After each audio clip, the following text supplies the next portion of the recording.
Now, the next handout sheet I'm giving you is called Listening Reminders. So this is something that it wouldn't be a bad idea to put it up someplace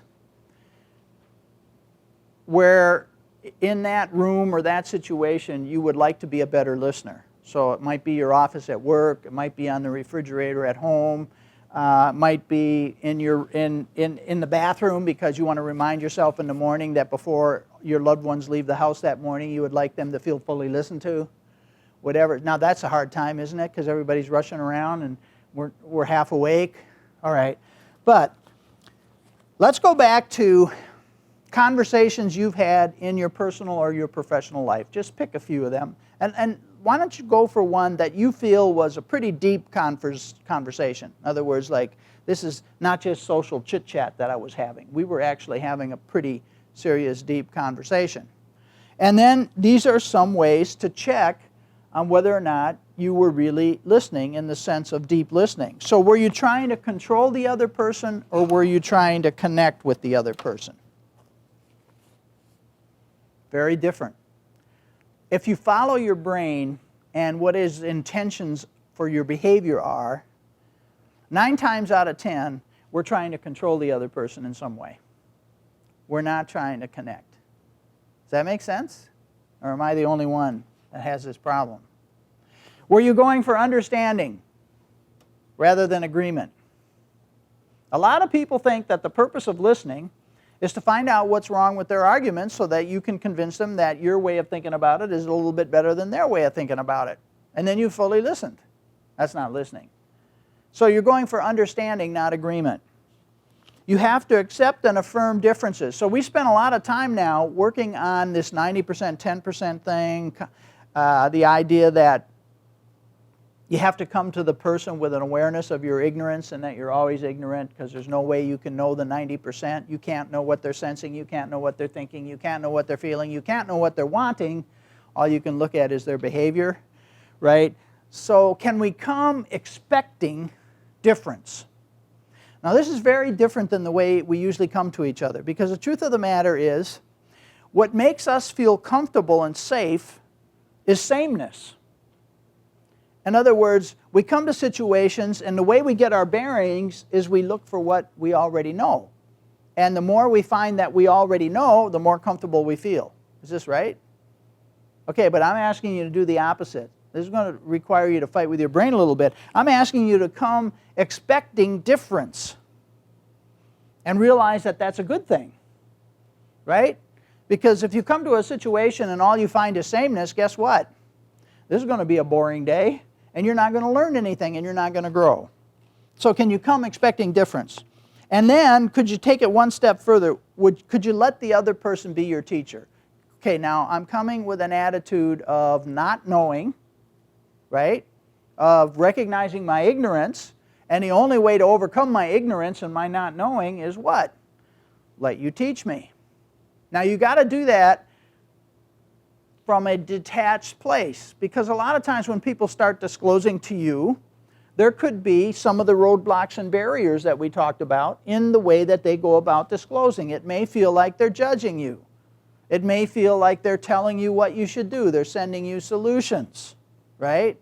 But I'm going to detach from taking any of that personally so I don't have to fight against that, because I realize what they're saying is a statement about them. It's not a statement about me, even if it's directed at me. And my job right now is to make them feel fully understood. My job has nothing to do with anything in my life story or my life needs right now. My job is to make them feel fully understood. Do you hear how hard this is now? Okay, so I let them be my teacher. And then I use the dialogue process that we just went through to make them feel fully understood. And you got to come in with an attitude of willing to be changed by the other person. So they were interviewing Alan Alda. Do you know him?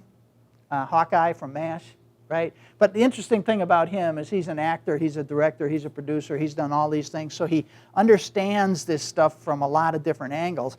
And somebody asked him in an interview, you know, in movies sometimes, there'll be this incredible moment where a piece of dialogue happens that's so real and so profound that the whole movie turns on this one little scene, this one little episode, maybe one sentence, maybe one word.